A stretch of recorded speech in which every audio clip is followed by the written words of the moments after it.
அந்த கலர் அது பாப்பா 7th படிக்கிறா. தம்பி 2nd ஸ்டாண்டர்ட். அந்த பஸ் ஏறி அப்பா மாமா இருக்காரு. மாமா பாக்கல.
ஸ்டெப் மாத்திக்கங்க.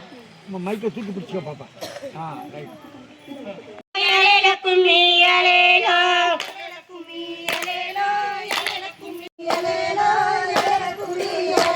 கும்மியடி பெண்ணே கும்மியடி கொல்லிமல கும்மி கும்மியடி குயில்களே எங்கோ வந்தீங்க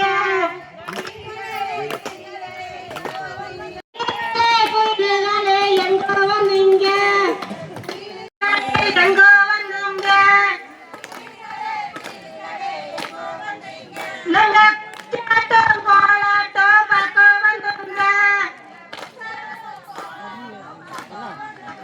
யாரேல கும்மி யாரேலோ யாரேல கும்மி யாரேலோ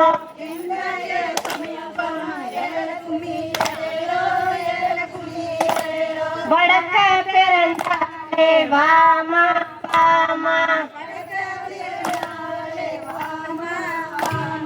வடகடல புசாத்தரை வாமா வாமா வடகடல புசாத்தரை வாமா வாமா மஞ்சா சீல கட்டி வாமா வாமா மஞ்சள் சீல கட்டி வாமா வாமா மாவிளக்கு பூஜை தரும் வாமா வாமா பொட்டழகி வாமா வாமா வேப்ப சீல கட்டிக்கிட்டு வாமா வாமா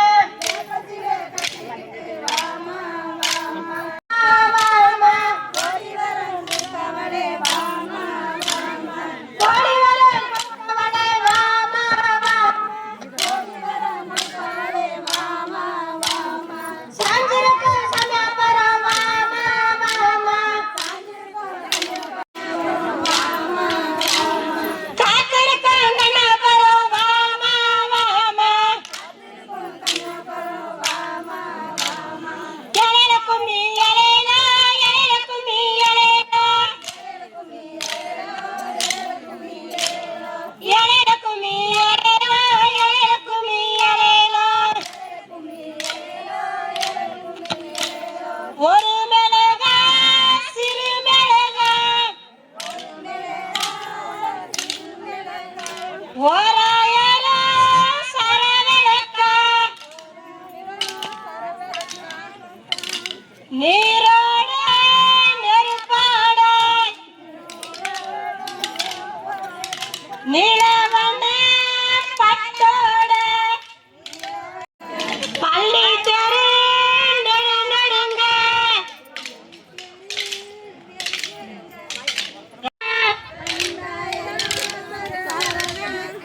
நீரோட நெருப்போட நீலவண்ண பட்டோட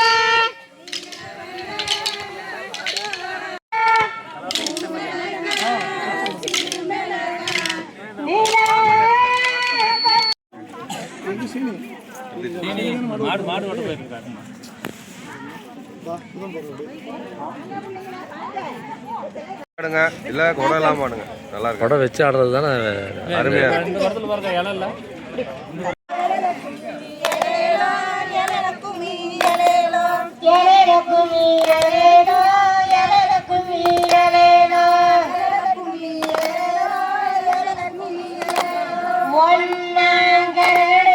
ஓடி வந்தோம் மாறிக்கி ஓடி வந்தோம் மாறிக்கி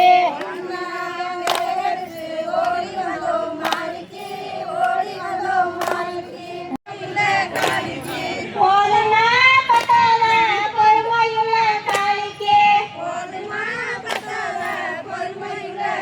எடுத்து ஓடி வந்தோம் மாறிக்கி ஓடி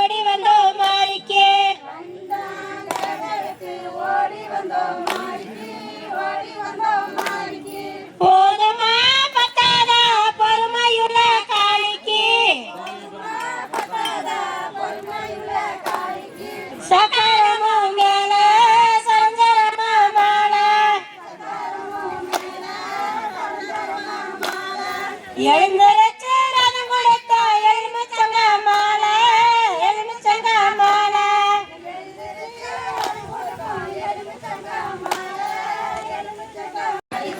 போதுமா பத்தாத பொறுமையுள்ள காளிக்கு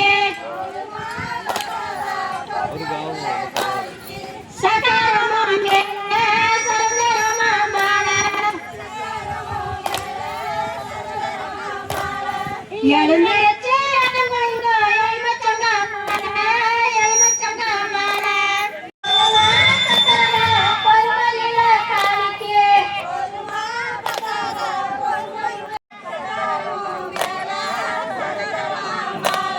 எழுந்திருச்சு ரதம் கொடுத்த எலுமிச்சங்க மாலை எலுமிச்சங்க மாலை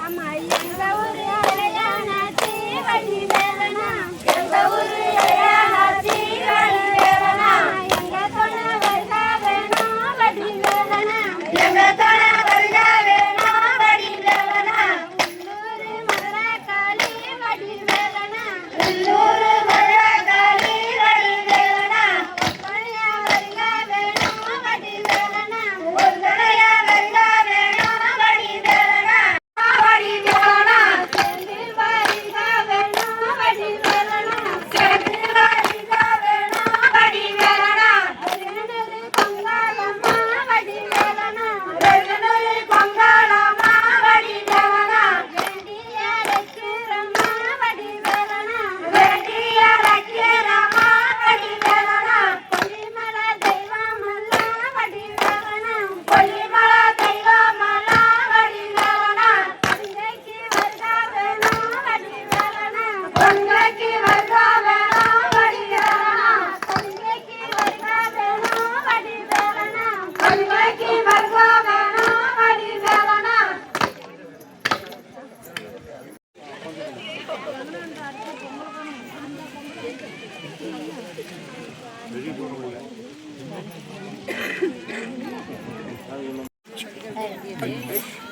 ஓடி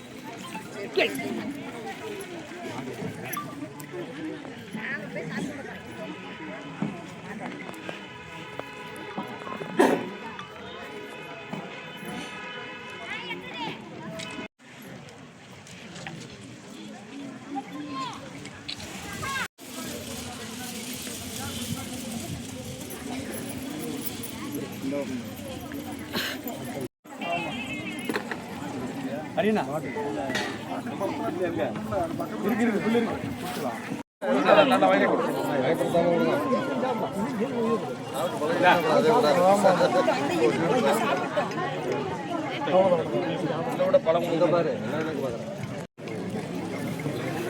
அண்ணா அண்ணா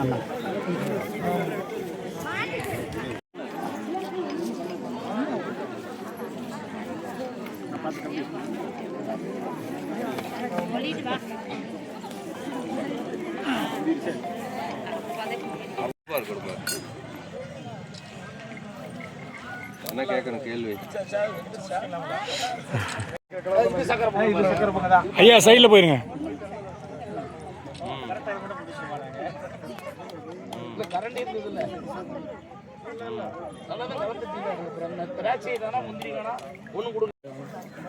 வெண்பொங்கலா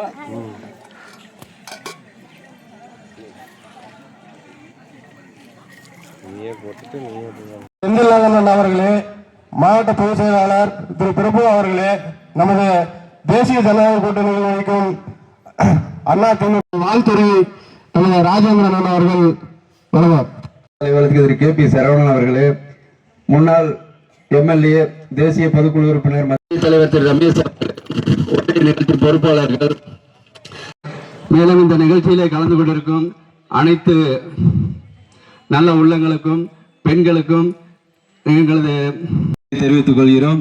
மேலும் இந்த நிகழ்ச்சி மிகச் சிறப்பாக மோடி திரு 4 நாட்களுக்கு முன்னாடி மத்திய உள்துறை அமைச்சர் திருச்சியில் தொடங்கி வைத்தார். அந்த நிகழ்ச்சியை ஏற்பாடு செய்த ஒன்றிய கழக செயலாளருக்கும் இந்த நேரம் ஒதுக்கி புரட்சி தலைவர் எம்ஜிஆர் அவருடைய ஆட்சி அப்பதான் கலைச்சிட்டு மறுபடியும் தேர்தல் நடக்குது. 2 இடம் தான் எம்பி ஜெயிச்சிருந்தார். அத்தனை கிராமத்துக்கு ரோடு போட்டார். அதான் தன்னிறைவு திட்டம். தெரியாது நிறைய பேருக்கு. நான் எம்ஜிஆர் தெரிஞ்சவங்க இன்னும் வேணா வாயில புகழ்ந்து பேசிட்டு இருப்பாங்க. எம்ஜிஆரோட பயணித்தவர்கள், எம்ஜிஆரோட எம்எல்ஏவா இருந்தவங்க சில பேர் தான் இருக்கிறோம். ஆனா அவர் எதுக்காக இதெல்லாம் சொல்ற அப்படின்னா, அதேதான் இன்னைக்கு இந்தியாவில் பிரதம அமைச்சராக இருக்கக்கூடிய நரேந்திர மோடி. உங்களுக்கு தெரியாதுங்கிறதுனால அதை சொல்றேன்.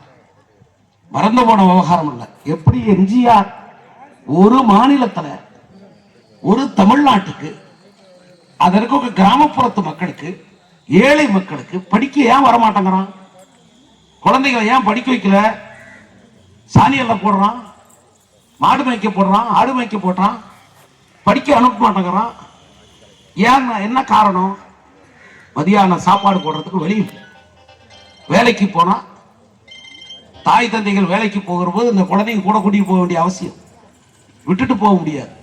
வீட்டில் சாப்பாடு கிடையாது, போயிட்டு வந்தா சாப்பாடு போடணும். அதுக்கு தான் பார்த்தாரு சத்துணவு திட்டம்.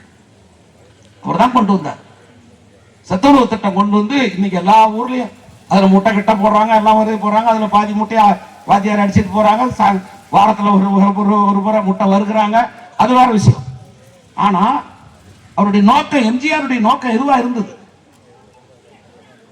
குழந்தைகளை சாப்பாடு போடுறது மட்டும் இல்ல, பள்ளிக்கூடத்துக்கு கொண்டாடணும், படிக்க வைக்கணும். இன்னைக்கு அன்னைக்கு 1980 அவர் கொண்டு வந்த திட்டத்துல இன்னைக்கு படிச்சவன் 46 வயசு கழிச்சு, இன்னைக்கு இந்த 46 வருடம் கழிச்சு நீங்க பாத்தீங்கன்னா, தமிழ்நாட்டில் இருக்கிற வேலையில இருக்கிறவன், தமிழ்நாட்டில் இருக்கிற பெரிய பெரிய பெரிய ஆளுநர் அவன் சொல்றானோ, அவன் எல்லாம் எம்ஜிஆர் இன்னைக்கு போட்ட சத்துணோட சாப்பிட்டவன் தான் இன்னைக்கு இந்த அளவுக்கு இருக்கிறான். ஆக அப்படி ஒரு மனம் இவரை எப்படி முன்னேற்றுவது? இதுவேதான் இன்றைக்கு பாரத பிரதமர் நரேந்திர மோடி செய்து கொண்டிருக்கிறார். நாடு முழுவதும் பாரத பிரதமர் நரேந்திர மோடி அவர்கள் இன்றைக்கு எல்லா மாநிலங்களிலும் மின்சாரம் இல்லாத கிராமம் இல்லை என்ற நிலையை உருவாக்கி இருக்கிறார். 10,846 கிராமம் அவர் பொறுப்பேற்கிற போது 2014ஆம் ஆண்டு பாரதத்துடைய பிரதம அமைச்சராக நரேந்திர மோடி பதவி ஏற்கிற போது 10,846 கிராமத்தில் மின்சாரம் கிடையாது, கரண்ட் கிடையாது. கிராமத்தில், வீட்டில் இல்ல. 10,846 கிராமங்களுக்கு கிடையாது. இன்னைக்கு மின்சாரம் இல்லாத கிராமமே இல்லைன்னு இந்தியா பூரா கொண்டு வந்துட்டார். காஷ்மீர் பள்ளத்தாக்குல, ஜம்முல, எங்கேயோ தொலைதூரத்துல பனி பிரதேசங்கள்ல 20-30 கிலோமீட்டர் பனிக்குள்ளே நடந்து போகக்கூடிய இடங்கள்லாம் கூட மின்சாரத்தை கொண்டு போயிட்டார். அங்க எப்படி கொண்டு போறது? சூரிய ஒளி திட்டத்தின் மூலமாக மின்சாரத்தை கொண்டு போயிட்டார். அதே மாதிரி எல்லாருக்கும் போன் சரி இருப்பீங்கன்னு நினைக்கிறேன். இல்லைன்னா கையில வச்சிருப்பீங்க, இல்லைன்னா கைப்பையில வச்சிருப்பீங்க. அதத்தான் 2014 அவர் ஆட்சிக்கு வந்த உடனே டிஜிட்டல் இந்தியான்னு ஒரு திட்டத்தை கொண்டு வந்தார் பாரத பிரதமர் நரேந்திர மோடி. அந்த டிஜிட்டல் இந்தியா திட்டத்தினாலதான் இன்னைக்கு மலையில பலாப்பழம் வித்தா கூட அவரு கொண்டு ஒரு சகரமா கோடு போட்டு வச்சிருக்காரு. நீ எடுத்துக்கொண்டு போய் போனா அதுல டொக்குன்னு வச்சீங்கன்னா இந்த பலாப்பழத்துக்கு 210 ரூபா அப்படின்னு அதுல காசு அதுல போயிடும். நீங்களே போயிட்டு போனீங்க காபி பறிக்க போனீங்கன்னா, மிளகு பறிக்க போனா என்ன மேனேஜர் என்ன சொல்றான், நான் இதுல அனுப்பிடுறேன், ஜிபே போடுறேன், கூகுள் பேல போடுறேன், கூகுள் பே வச்சிருக்கியாமா அப்படின்னு கேட்கறேன். என்ன இது எல்லாம் எப்படி வந்து? நம்ம எல்லாம் மோடியை பத்தி எல்லாரும் சாதாரணமா பேசுறாங்க. மோடிக்கு விரோதமா பேசுறாரு, இந்தி திணிக்கிறார், அதை பண்றார், இதை பண்றார் எல்லாம். திமுக காரன் எடுத்துக்கிட்டீங்கன்னா எப்ப எடுத்தாலும் மோடி தான் விரோதம். அப்ப எம்ஜிஆர் அப்படித்தான் சொன்னாரு. கலைஞரை அவர் மலையாளத்தான்னாரு, என்ன மலையாளினாரு, அவர் நடிகர்னாரு, கூத்தாடினாங்க எம்ஜிஆர். அதே கதை தான் இன்னைக்கு, அதே கதை தான் இன்னைக்கு பாரத பிரதமர் நரேந்திர மோடி. அவரு அந்த டிஜிட்டல் இந்தியா திட்டம் கொண்டு வந்ததுனாலதான் இன்னைக்கு இந்தியா எங்க போயிருக்கு தெரியுமா? உங்களுக்கு நான் சாதாரண சொன்ன பலாப்பழ கதை மட்டும் இல்ல, நீர்மூழ்கி கப்பலை ஒரு போல்ட் நெட்டு கூட வெளிநாட்டில் இருந்து வாங்காம இந்தியாவிலே நம்முடைய இளைஞர்கள், உங்க பையன், உங்க தம்பி, உங்க அண்ணன், உங்க சித்தப்பன், உங்க பெரியப்ப, இவன்லாம் இன்ஜினியர் ஆகி இவன்லாம் செஞ்சு முடிச்சிருக்கிறான். 2047 இன்னும் 21 வருஷமா, இன்னும் 21வது வருஷம் நம்முடைய நாடு சுதந்திரம் அடைஞ்சு 100 ஆண்டு. 1947 சுதந்திரம் பெற்றோமா? 2047 100 வருஷம். அந்த 100 வருஷம் ஆகிற போது உலகத்திலேயே வல்லரசாக இந்த நாட்டை கொண்டு வந்து சேர்ப்பேன் என்று இங்க மட்டும் சொல்லல, அமெரிக்காவில் போய் நின்றுகிட்டு ட்ரம்ப் பக்கத்தில் நிறுத்திக்கிட்டு என் நாடு உலகத்திலே பொருளாதாரத்தில் 4வது இடத்துல இப்பொழுது இருக்கிறது, மிக விரைவில் முதல் இடத்திற்கு கொண்டு வருவர் என்று ட்ரம்ப் வச்சுக்கிட்டு பேசுற தைரியம். ஆக எதுக்காக இதையெல்லாம் சொல்றேன்னா, அதனாலதான் இந்த பொங்கலுக்கு பேரு நம்ம ஊர் மோடி பொங்கல்.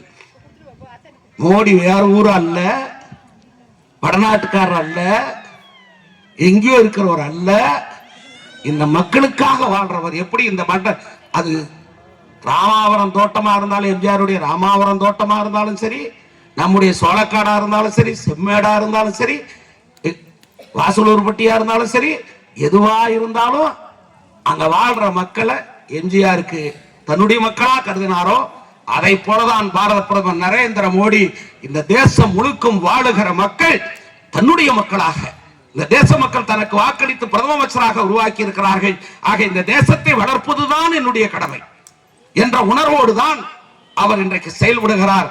அதனாலதான் தமிழ்நாட்டிலே நாமும் இப்பொழுது இந்த பொங்கல் விழாவை நம்ம ஊர் மோடி பொங்கல், எங்க பிரதம மோடிங்கிறத விட எங்க ஊர் மோடி என்று சொல்லுகிற அளவிற்கு ஒரு பாசப்பிணைப்பை ஏற்படுத்துவதற்காக இந்த பொங்கல் விழாவை பாரதிய ஜனதா கட்சியினுடைய தோழர்கள், நிர்வாகிகள், நம்முடைய அதிமுகவுடைய சகோதரர்களோடு சேர்ந்து இணைந்து செய்திருக்கிறார்கள். நாம் செய்ய வேண்டிய வேலை ஏதோ சொன்னார்கள்.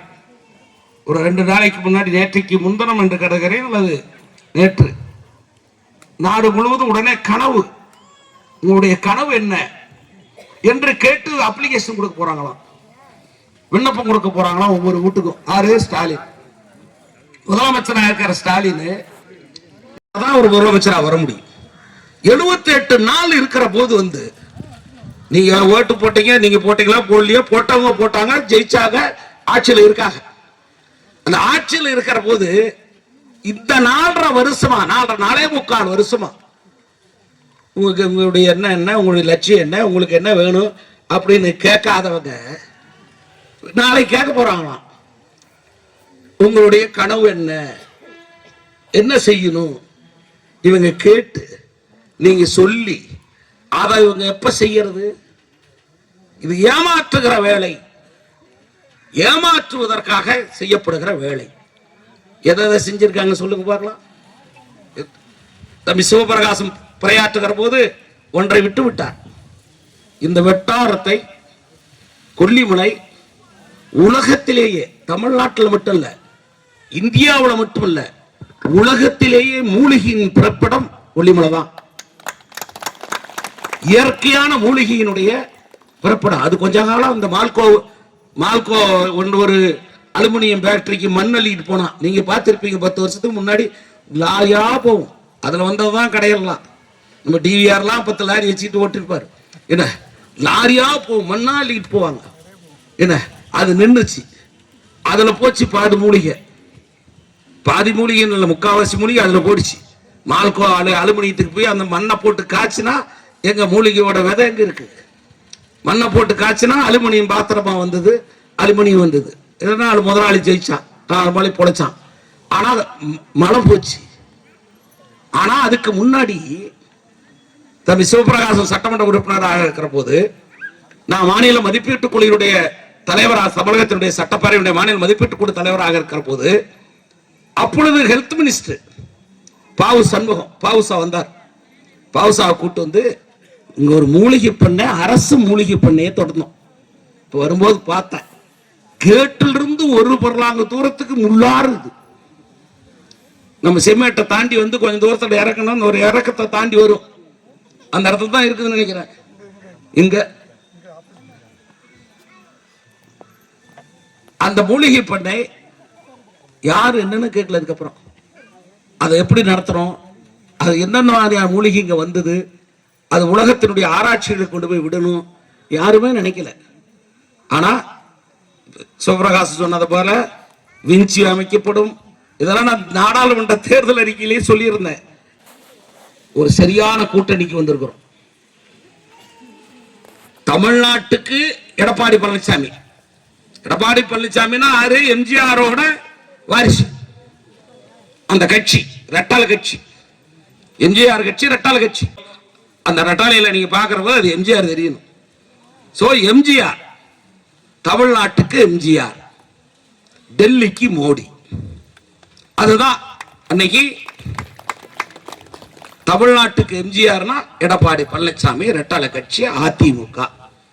இந்த சட்டசபை தேர்தலில் அதிமுகவும் பாரதிய ஜனதா கட்சியும் சேர்ந்து நிக்குது, சேர்ந்து தேர்தல் நிக்குது.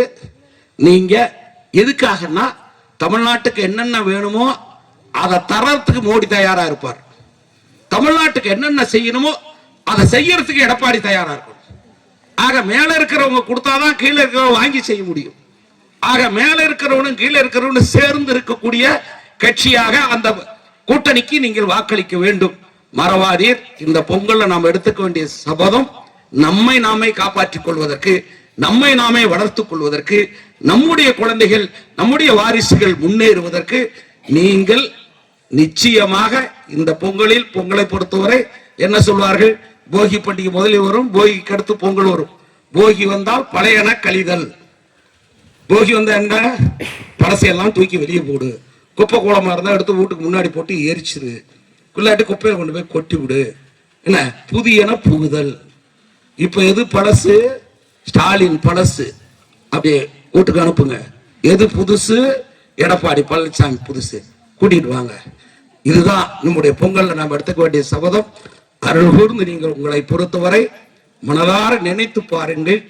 நாட்டுக்கு சேவை செய்வதற்கு மோடி, தமிழ்நாட்டுக்கு சேவை செய்வதற்கு எடப்பாடி என்ற உணர்வோடு நீங்கள் இந்த முறை அருமையாக இந்த இன்னும் எப்படி இனிய பொங்கலை இவ்வளவு அற்புதமாக கொண்டாடினீர்களோ அதை போல அடுத்த ஆண்டு பொங்கலை மிக சிறப்பாக நாம் கொண்டாடுகிற வகையிலே நாம் ஒன்று கூடி கொண்டாடுவோம் என்று சொல்லி அனைவரையும், உங்கள் அனைவரையும் வாழ்த்தி, உங்கள் பெண்டு பிள்ளைகளை வாழ்த்தி, குழந்தைகளை வாழ்த்தி, உங்களுடைய சுற்றத்தாரர்களை வாழ்த்தி, உங்கள் அனைவருக்கு என்னுடைய பொங்கல் வாழ்த்தை சொல்லி, பொங்கலோ பொங்கல், பொங்கலோ பொங்கல், பொங்கலோ பொங்கல்.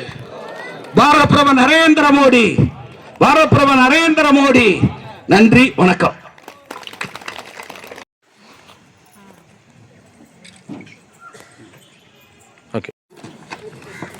வரிசையை கூப்பிடு, அடுத்த பேர்லாம் வாங்கிடுங்க பாருங்க. மீதியெல்லாம் அவங்க கூட சாப்பிட்ட போட்டு கொடுக்குறீங்களா?